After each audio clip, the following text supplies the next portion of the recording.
Datos y análisis. Saludo con mucho gusto a Luis Carlos Ugalde, director general de Integralia, en esta colaboración con Mega Noticias, y que le doy la bienvenida. Luis Carlos, ¿cómo estás? Quiero saludarte. Cuéntanos el impacto que están estimando ustedes que pueden tener las declinaciones en las preferencias. ¿Cómo vamos?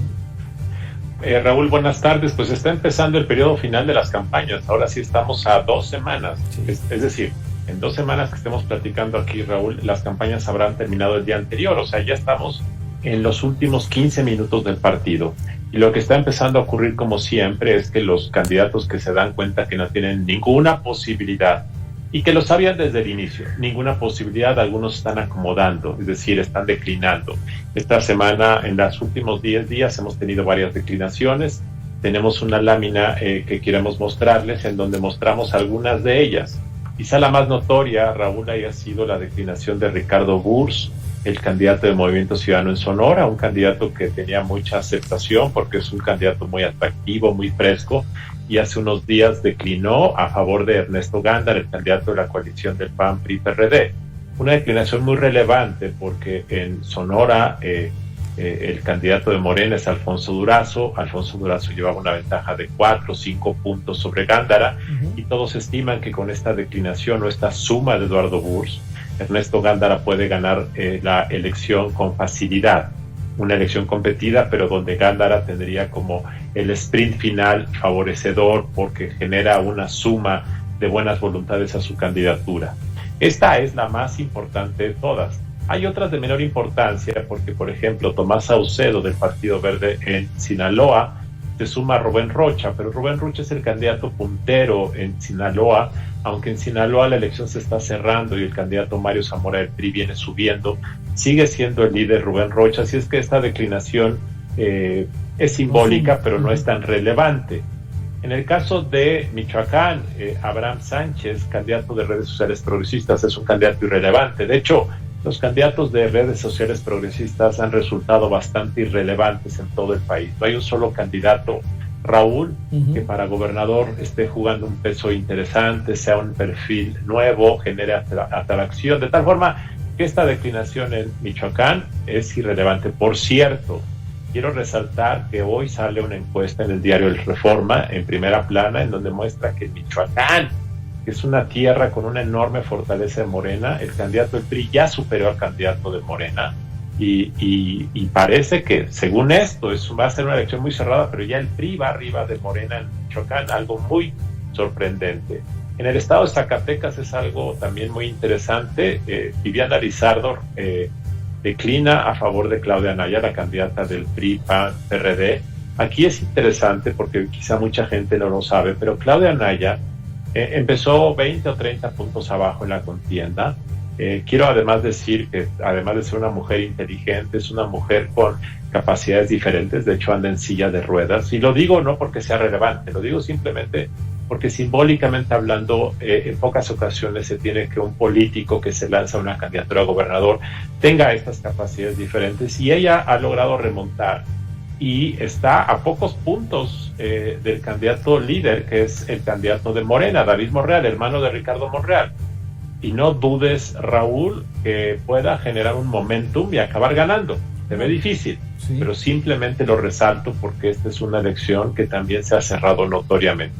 Estas son algunas de las declinaciones que han ocurrido en los últimos días y seguramente en las próximas semanas, bueno, quedan 2 semanas, en la próxima semana vamos a ver otras más, sobre todo por el tema del voto útil. Claro. El voto útil, como todos sabemos, es un voto que se hace sobre todo a favor de los partidos que compiten contra los partidos grandes.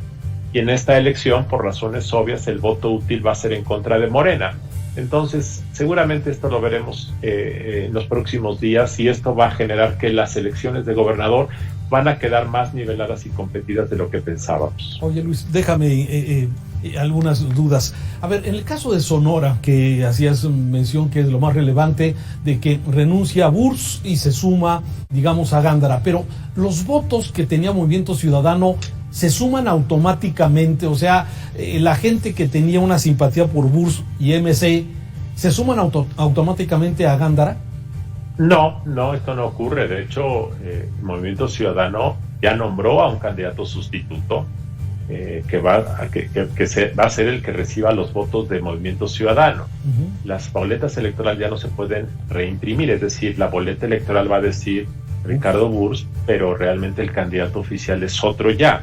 Lo que ocurre en este caso, en donde el candidato Burs era un candidato con personalidad propia, es que su declinación probablemente haga que buena parte de sus seguidores acaben por trasladarse a Ernesto Gándara. No todos, porque otros se van a sentir decepcionados, van a decir esto fue un engaño, y a lo mejor algunos se van con Durazo. Pero yo estimo que probablemente un 60-65% de los que iban a votar por Burs acaben haciéndolo por Ernesto Gándara. Sí. Oye, en el caso de Zacatecas, este caso que mencionabas, a ver, el tema de la nalgada, por ejemplo, ¿influye en el electorado? Bueno, esta candidata que declinó a favor de Claudia Anaya, entre sus razones dice que David Monreal es un cacique, es un macho y es un provocador. Y aquí quiero decir que efectivamente los Monreal tienen un cacicazgo en Zacatecas, es decir, como la vieja mafia, en donde una familia gobierna por décadas y han sido presidentes municipales y uno fue gobernador y otro va a ser gobernador. Por cierto, han sido acusados algunos de los hermanos Monreal de vínculos con el crimen organizado. Hay que decirlo, no estoy diciendo que sea cierto, pero ha sido una de las acusaciones que se han hecho. Y probablemente esa nalgada que se vio hace 3 semanas pueda parecer desapercibida e inocua.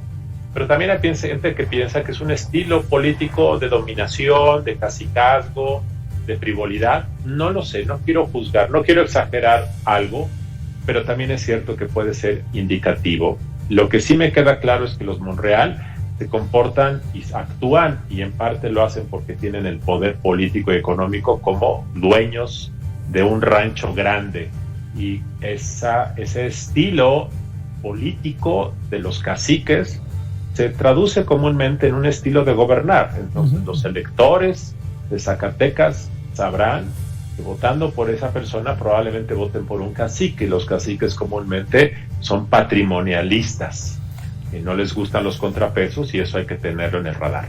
Oye, ahora, pero hay casos, por ejemplo, a ver, Guerrero, Luis Carlos, Félix Salgado no es su hija, es un ejemplo de cacicazgo, es un ejemplo también de estos mismos ejemplos, pero bueno, parece que el electorado muchas veces no reacciona como a veces pensaríamos nosotros. Sí, es desafortunado, Raúl. El caso de Guerrero es muy lamentable, muy triste, y tiene que ver mucho con la naturaleza de la cultura política de la sociedad. Guerrero es una de las sociedades con una cultura política más tradicional, de violencia, de agresión, propicia a la corrupción. Esa es la realidad de Guerrero, y en esa realidad es que Félix decide que su hija sea candidata, lo es, y sigue teniendo 40 puntos de aprobación, de intención del voto. Por cierto, en Guerrero, Félix Salgado inició con 30 puntos de ventaja, y hoy la distancia que separa a su hija del candidato del PRI es de 6 puntos. Esto hay que decirlo porque se ha cerrado mucho, pero no lo suficiente, porque en cualquier país civilizado que un padre deje a su hija es un escándalo, por cierto. Y para quienes nos ven y digan, es que ¿por qué solo critican a Morena y no critican al pasado? Bueno, cuando Rafael Moreno Valle, que en paz descanse, en Puebla dejó a su esposa de candidata, a mí me pareció escandaloso y yo lo critiqué acremente. Esto es terrible. Cuando Miguel Ángel Yunes en el estado de Veracruz deja a sus hijos de candidatos a alcaldes, me parece lamentable. Es decir, esto aplica en todos casos. Cuando Vicente Fox en el 2000 exploró si su esposa podía ser candidata a la presidencia, era igualmente criticable. Y esto de Guerrero me parece vergonzoso, penoso que esté ocurriendo. Oye, ahora déjame pasar a otros temas. En 16 días pueden cambiar las cosas, y te lo pregunto por la insistencia del presidente de participar, de estar en la jugada electoral. Sí, por supuesto que pueden cambiar las cosas. El presidente está tomando acciones muy desafortunadas, está metiendo la mano. Lo que ocurrió ayer de haber solicitado la orden de aprehensión de un gobernador cuando la Corte ya dijo que tiene fuero, me parece una de las acciones más violentas contra el Estado de Derecho que yo tenga memoria. Que el senador Ricardo Monreal hoy haya dicho que hay que desaparecer poderes que tiene poderes, que se tiene que desaparecer poderes en Zacatecas, en Tamaulipas, perdón, me parece desafortunado. Y sí, las cosas pueden cambiar, aunque yo siento que estos acciones violentas del gobierno van a serle contrarias a lo que buscan. Yo sí siento que lo que vamos a ver es que se va a cerrar más la elección, que algunos candidatos de Morena que iban a ganar van a perder, y yo creo que lo del voto útil se va a activar en las próximas 2 semanas, y comúnmente cuando el voto útil se activa, generalmente es en contra del partido en el poder. Fue en contra del PRI en 2018, es probable que hoy sea en contra de Morena, Raúl. ¿Cómo se fomenta el voto útil? Y a ver, y te lo pregunto porque, por ejemplo, hay personas, Luis Carlos, que tienen, por ejemplo, su preferencia por, no sé, PRI, PAN, Verde, X, sí, pero te das cuenta que tu candidato en tu estado no va a dar, o sea, no va a llegar, ¿sí? Entonces, o sea, ese voto útil, de alguna forma, ¿cómo medirlo? ¿Cómo tomar esa mejor decisión de que tu voto, pues, sirva, sea de utilidad, ¿no? O sea, el voto útil existe cuando quieres impedir que alguien gane. Y antes el voto útil era en contra del PRI. En el 2000, cuando Fox quería ganar la presidencia, le dijo a Cárdenas, tú vas en tercer lugar, no vas a ganar nunca, pero si tú le dices a tus seguidores que voten por mí, yo sí voy a ganar y vamos a impedir que el malo de la película, que en aquella época era el PRI, gane. Y se activó el voto útil y Fox ganó. De tal forma que en este momento hay un segmento de los candidatos que considera que el enemigo a vencer es Morena, y entonces le piden al tercer lugar que decline a favor de ellos. Eso es lo que está pasando con el llamado Movimiento Ciudadano en muchas entidades. Decirle al Movimiento Ciudadano, si tú no vas a ganar, deja que yo el segundo lugar lo haga. Entonces lo que se ha detonado es una campaña, y en general, Raúl, el voto útil anti-Morena en esta elección es el voto por la coalición PAN-PRI-PRD, salvo excepciones como es el estado de Jalisco, donde Movimiento Ciudadano es un partido muy fuerte, pero fuera de Jalisco, en el resto del país, grosso modo, el voto útil anti-Morena es a favor del PAN-PRI-PRD. Incluso hay entidades donde MC puede ganar la gobernatura, como es Nuevo León o como es Campeche. Pero aún en esas 2 entidades donde sus gobernadores pueden ser de MC, a nivel de diputado federal, los candidatos competitivos son los de la coalición PAN-PRI-PRD. Ahora, muchos van a decir, Raúl, oye, el voto útil es el voto a favor del partido que va a ser mejor por el país, y para muchos el voto útil será que Morena vuelva a ganar. Bueno, depende cómo lo entienda, pero yo estoy entendiendo el voto útil como un voto estratégico para impedir que un partido indeseable gane la selección. Oye, finalmente, de todos estos partidos, de toda la gran cantidad de partidos que ya mencionabas, algunos, redes sociales progresistas, por ejemplo, de acuerdo a tu pronóstico, muchos van a mantener su registro o muchos lo van a perder el registro, porque hay, como tú bien lo decías, unos completamente irrelevantes. Yo tengo la intuición de que ninguno de los partidos nuevos tiene ninguna personalidad propia, no ha generado ningún ánimo, ningún debate relevante, y al contrario, algunos de ellos han hecho el ridículo porque algunos de sus candidatos, como Alfredo Adame, ha salido con grabaciones donde está tratando de mostrar actos de corrupción o de sobornos. Entonces, yo no he visto en esta ocasión que ninguno de los 3 nuevos tengan personalidad propia, y tampoco veo que puedan ofrecer diferente.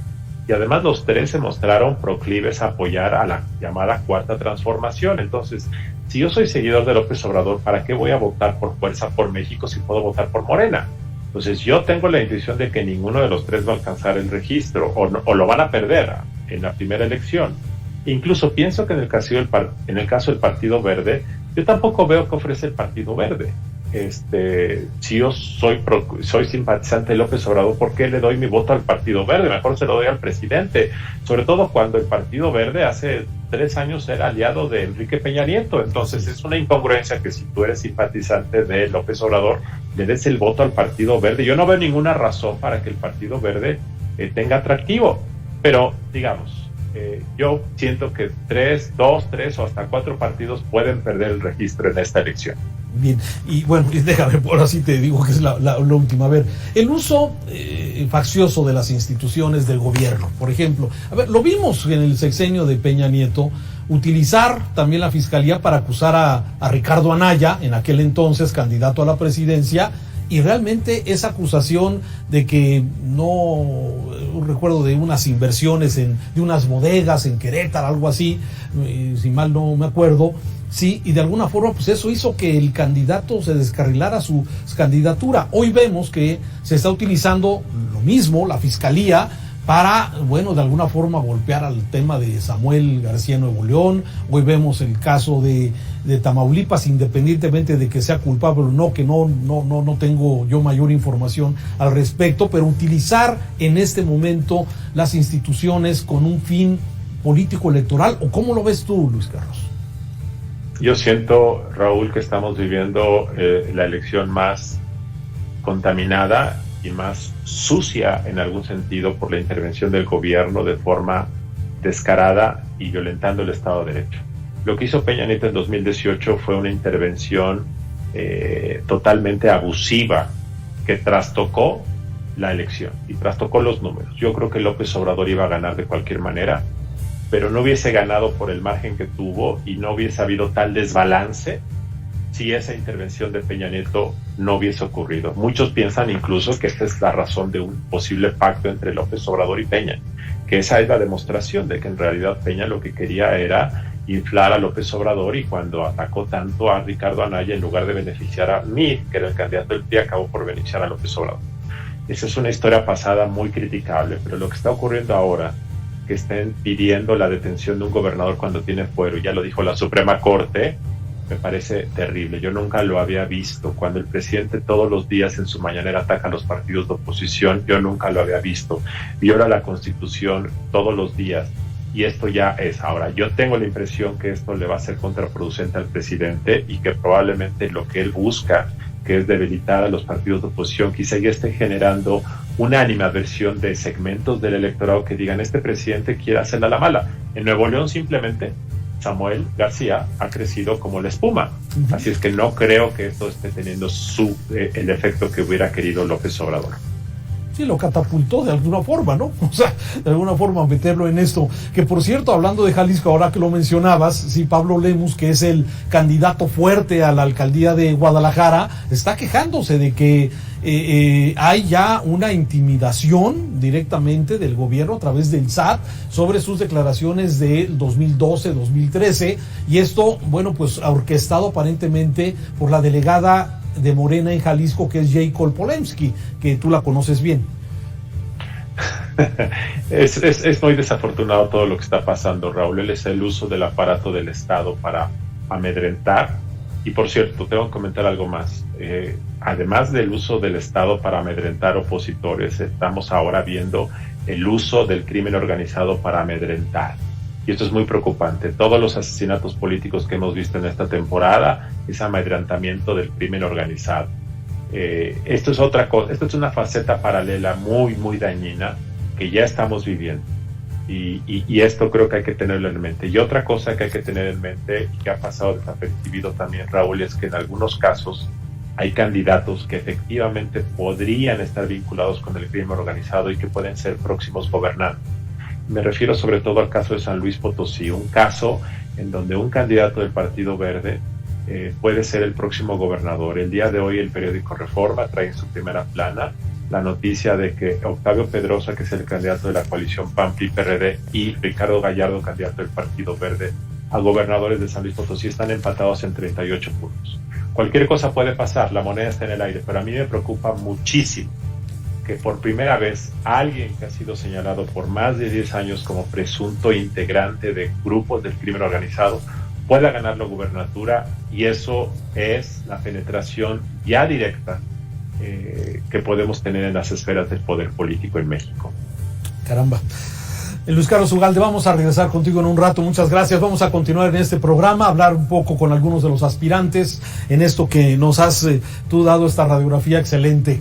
Vamos, si te parece, vamos a hacer una pausa comercial y vamos a regresar con mucho más.